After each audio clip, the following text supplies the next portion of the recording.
All right, back with you now. For more on that conversation, we're joined by WaterCAN Executive Manager, Dr. Ferrial Adam, Water Research Commission Executive Jay Bhagwan, and Risimati Mathye, the Deputy Water Service Management Director General. Good to have you, and thank you very much for coming on this evening. Let me begin with you, Mr. Bhagwan. I was speaking with the mayor of the city of Johannesburg just moments ago. He says, look, yeah, we've got challenges, but it's not even a third of the city that has got a water challenge. It's a small fraction. It's a small part, 22% edit, that is currently having challenges. But by and large, most of it is doing very well.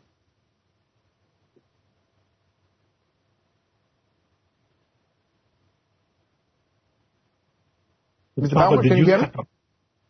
Yeah, we can hear you. All right. I think, yeah. It's for you. I'm saying, how true is the fact that the situation is not as bad as we are making it out to be?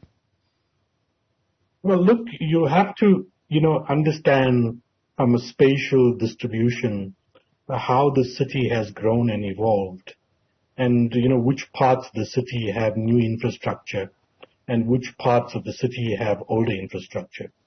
And, when I'm talking about older infrastructure, it's also, pipelines and materials, etc., that are very, very old, that are susceptible, to now raising their head around failures, etc. And you start seeing a lot more failures.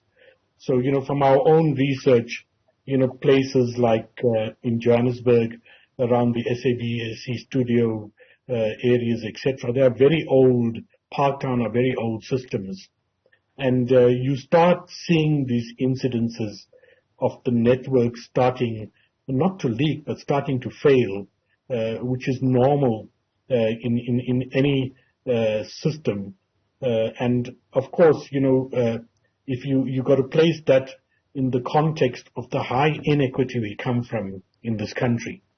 And the attention has been, to deal with the backlogs and get more poor people access to equitable services. Yeah. And it came at the expense of operation and maintenance because, of course, you didn't have the problem, you didn't see it, and suddenly, wow, bang, everything comes together. And, that's a consequence of our history.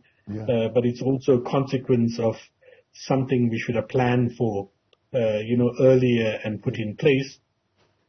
This together with load shedding, and I think our systems have not been designed for load shedding and dealing with load shedding. So the intermittent supply of water also affects the operation and the efficiency, and older pipes become more susceptible into varying pressures and those kind of things. So it's a cocktail of many, many things that, not anyone can predict with accuracy.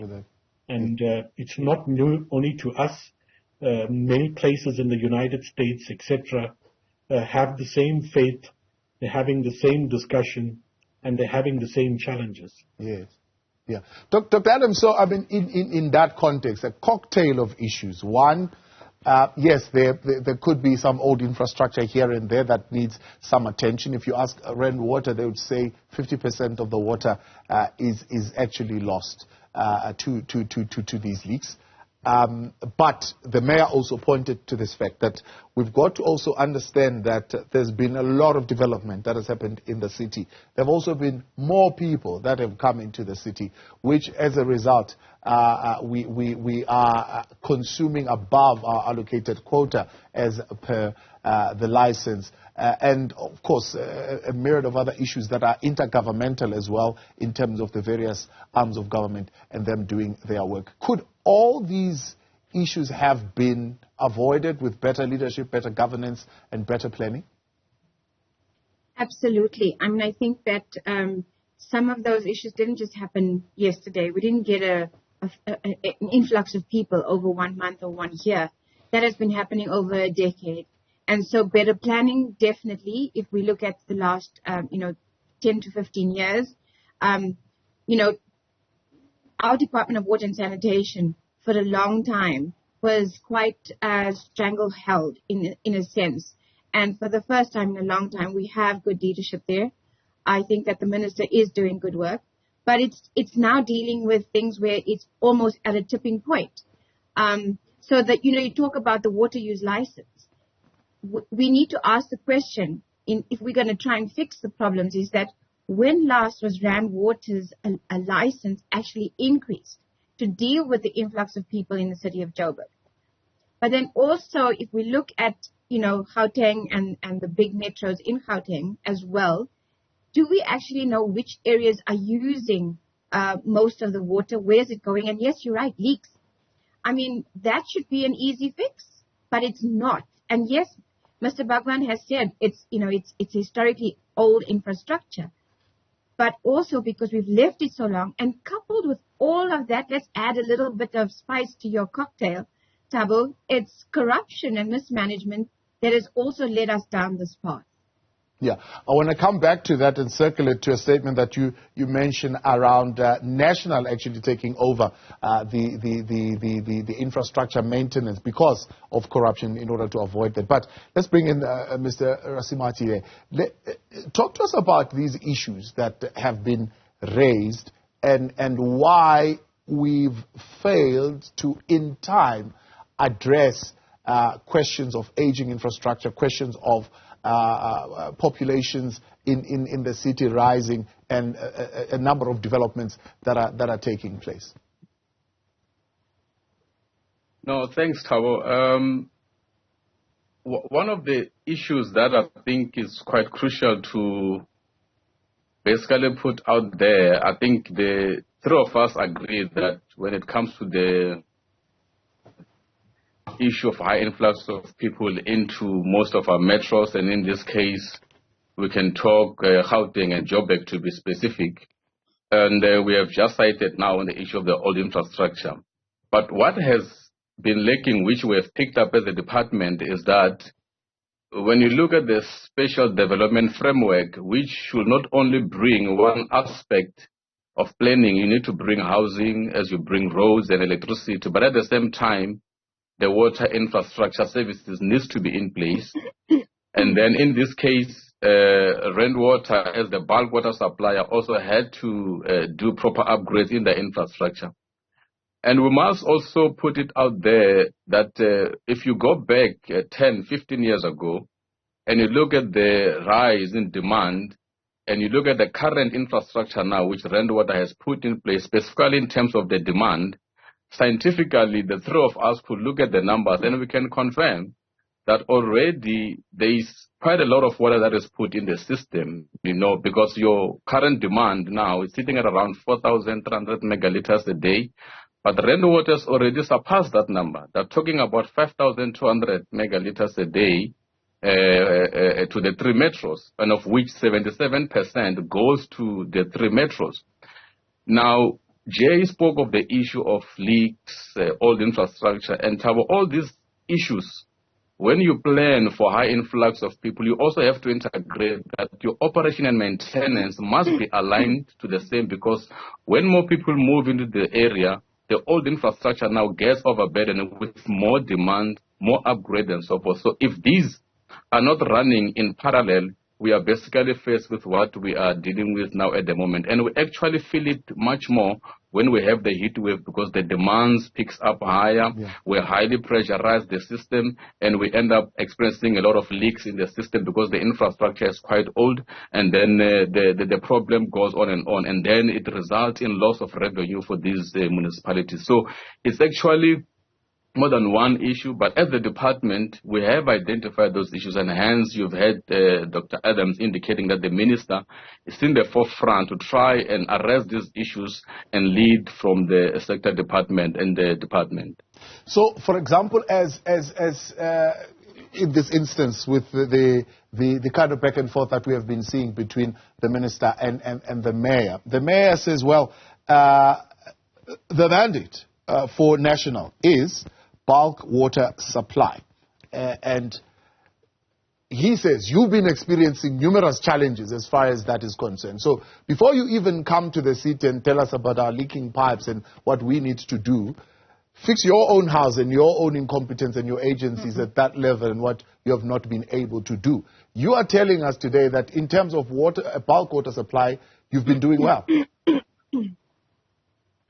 Thabo, we have done our scientific analysis and we've had meetings with the three metros. City of Joburg was involved, Ekurhuleni as well as City of Tshwane. Now, we have proven without any doubt that when we look at the losses in the rainwater system, we are averaging around 5%, which rainwater has admitted without a doubt. But when you go into the system, for instance, in the city of Joburg, their physical losses now, leaks in pipes and everything, averages around 25% or so. Now, that is a huge number. And then you also need to integrate into that our issues of non-revenue water, which the municipality is also failing to collect the revenue. But without going into the back and forth, we know that rainwater does supply, of course, the bulk water. But our intention is that we still need the municipality to do exactly what it had to do. And what we picked up, Thabo, which is quite crucial to let the public aware, is that the issue of under-budgeting on the infrastructure and the capital infrastructure upgrade. City of Joburg, and in this case Joburg, would have admitted to us to say they're actually far behind in terms of their replacement of infrastructure. They're on a deficit of at least about 24 billion, which they need to invest between now and the next 10 years. Now, these are the key factors that when we talk about the whole water security, we need to look at it from the rainwater side, from the bulk supply, as well as on the reticulation, because that's where most of the challenges are actually happening at the moment. And it's actually a collective effort. Still with us, Mr. Jay Bhagwan, Executive Manager, Water Use, Waste, Water Resources and Sanitation, Futures at Water Research Commission. And we've got Mr. Risimati Mathye, Deputy Director General, Water Services Management, as well as Dr. Ferrial Adam, Executive Manager, WaterCAN at Outer. Mr. Bhagwan, is it as simple as we seem to think it is, for example, for municipalities and metros to address the question of water leakage? I'll tell you what, for example, I myself have reported a water leak. It's been 2 weeks now, and I've still not seen a response. Nobody has come to actually address this particular matter. And by the time it came to me, other residents have been reporting that for at least another 4 weeks prior to my reporting. So it means that in the last 6 weeks, no one has been able to come and fix a matter that we have reported. It's not that it's not been reported. It's not like it's happening somewhere where nobody knows where it's happening. Yeah, so, my response to that is I'm going to use the analogy of a highway, whether it's 5-lane, etc., without any exits, and you have a traffic jam. That traffic jam stays very, very long to get cleared. And I think the situation with the water leaks in many of our municipalities are at that proportion where the municipal capacity and competencies are not adequate to deal with all of that instantly. And that you need to recognize that. I mean, it's a system that was designed, to deal with maybe 10 leaks a day or something, and now you're sitting with a proportion that is 10-fold, 15-fold with the same workforce. So my ex-boss used to remind everyone to say, we're dealing with a 21st century challenge, and we're still using 20th century techniques and processes. Okay? We're not using and harvesting the best of innovation. And it's the kind of statement by the mayor to say, water affairs, you're not doing enough. I think the mayor needs to be a little bit sensible that this is one of the most riskiest catchments in the world. It has no water source. It gets all its water from outside this catchment.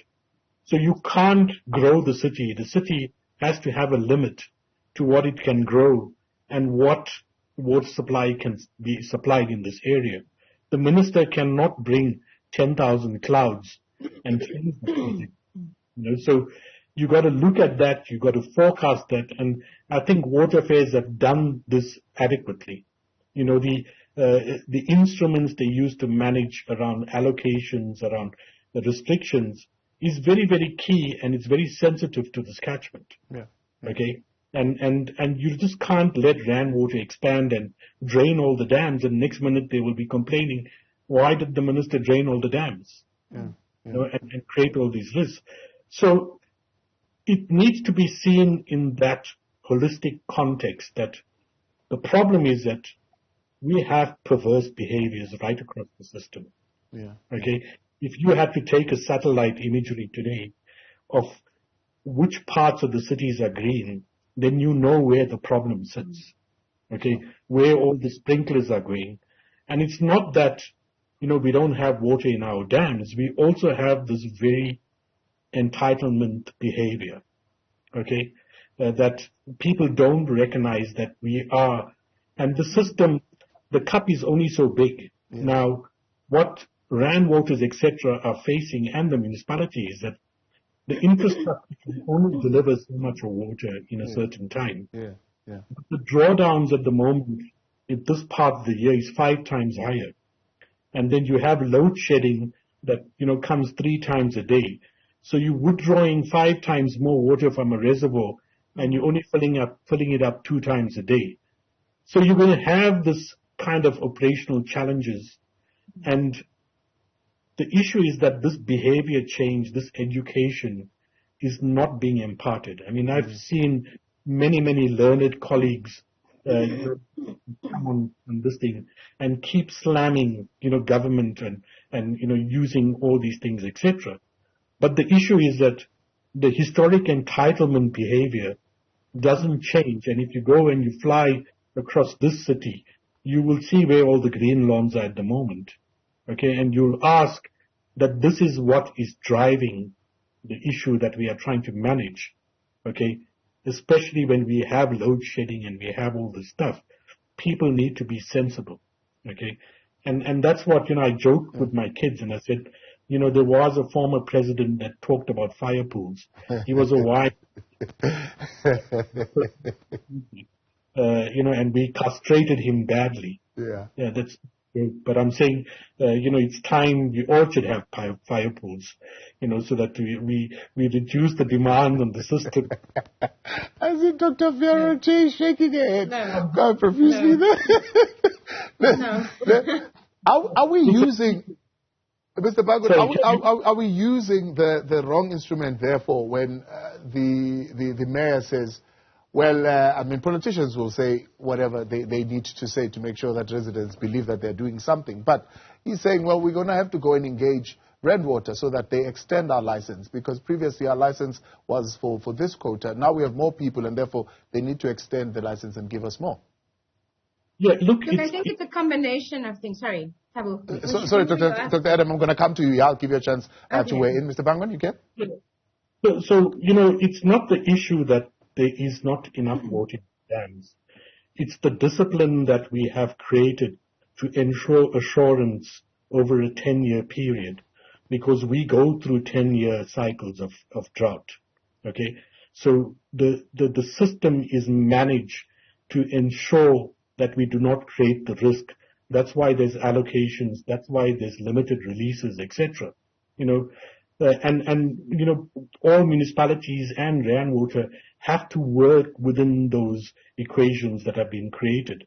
And it's based on scientific evidence, as Risimati said, that has been developed, you know, through modeling over the years, through etc. But this crisis or this situation also opens up the opportunity for doing things differently.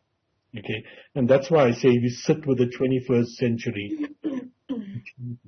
Okay, and we're not harvesting the pathways of innovation and new knowledge and new technology to deal with issues. So to give you an example, next week I am hosting a very pioneering event in Gauteng. It's a global conference on non-sewage sanitation. Okay, it's radical, it's disruptive, but it's setting a path into the future where it's saying that we do not have to flush our toilets. You know, we can change that paradigm, and we can treat human waste at source. Now, if we harness it, if we use that opportunity, we create the right policies, we're going to eliminate pollution for them. Secondly, we're going to reduce water consumption at a household level by close to 60% because we're not going to need sewers. We're not going to need to transport all this wastewater. We're going to reduce energy. We're going to reduce the size of pipes. We're going to reduce the leaks. We're going to reduce everything has a knock-on effect. But that kind of innovation and that kind of opportunity needs to be driven by the state. We have been innovators through our 50-year history. I mean, if you look at South Africa, the Gauteng water supply model is one of the best in the world from a systems approach. Wastewater treatment, was innovated in Johannesburg that is now globally used for treating human waste. So we have been pioneers, and yet we start another pioneering event. And where are, the political and the politicians driving the agenda around taking innovation and building this industry? They should. I hope they're listening, and hopefully they'll pay attention. But Dr. Ferrial, you want to weigh in? It's a question of lack of innovation, and we'll get the Deputy Director General to respond to the innovation that they are bringing. But also, are we trying to use the wrong tools to say, well, let's extend our quota in order for us to fix this problem? No, I was going to say that and I think both speakers have mentioned that it's a combination of challenges that we have. And we can't, at this point, while I agree that the Minister and the Department of Water and Sanitation have been doing well to kind of deal with this issue, that there are issues, there are problems that resonate, from that department and it's the previous ministers, but it was at a national department level. So yes, there's a problem. Rand Water is not completely out of the woods. They have not spent the amount of money that they needed to in terms of maintenance of infrastructure. So that is a concern. The second thing I wanted to say is it's unbelievable that the mayor can make those kind of statements around that you have to look after your house and I look after my house. Water is something that we all need to be involved in. It's a national issue. It's a provincial issue. It's a local government issue. And quite frankly, the mayor's been quite absent on this issue in the city of Johannesburg. So I find that actually irresponsible to make those kind of comments. In terms of technology, I completely agree with Mr. Bhagwan that, yes, we need to find the new types of technology where we will use less water. And I agree. Flushing fresh, clean drinking water quality down the toilet, as we have been doing for decades, has to come to an end. The whole system of climate change and everything that we're going to be facing is forcing us to rethink how we look at water, that we reuse. And yes, that whole thing of entitlement, people having cuts and saying they can't fill their swimming pool. Exactly. We're going to have to rethink how we have, whether people can have swimming pools in every yard. And those are the kinds of, it's not only innovation when you're thinking of technology. It's innovation in terms of process and thinking of how we deal with water. But at the same time, I want to put out a little bit of a thing that not all innovation is good innovation for us in South Africa. So some people would say that desalination is the way to go. I disagree. I think it takes too long and it takes a lot of electricity. And for as long as we have the issues around load shedding, I think we have to choose a technology that will fit what we have right now. And yes, we may have had world-class technology before, world-class systems before, but let's be honest, right now, if we look at what is going on the ground, things are falling apart. So we can say that, and the leaks are phenomenal. I mean, Mfuleni, apparently the average for Mfuleni is 70% of the water that they get from Rand Water is lost through non-revenue water, and a big part of that is leaks. Sure. So there is definitely a crisis that we're in.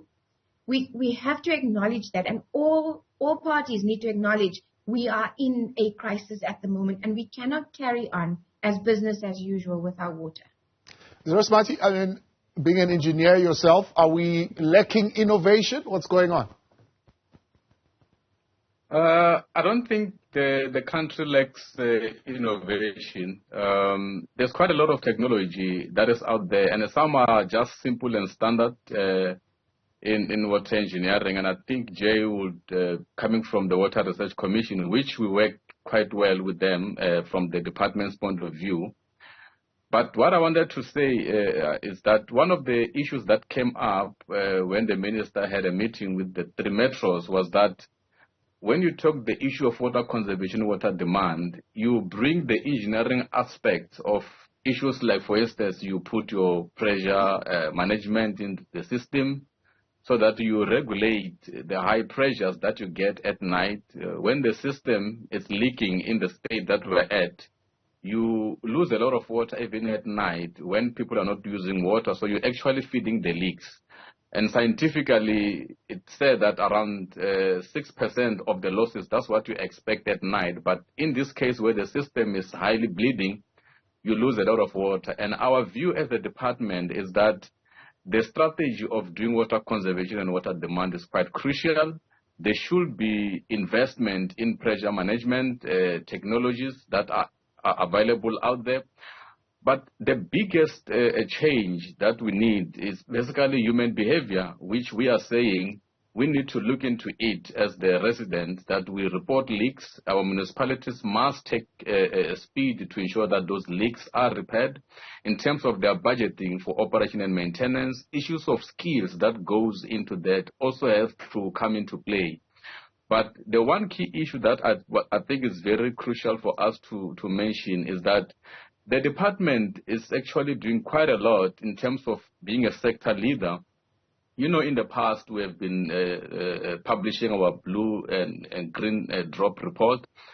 This year, we'll be publishing the no drop report. And that no drop report seeks to address the issues that we're talking about here, which Dr. Adam spoke of, Mfuleni, where we want to show out to say, this is how much water each municipality is receiving.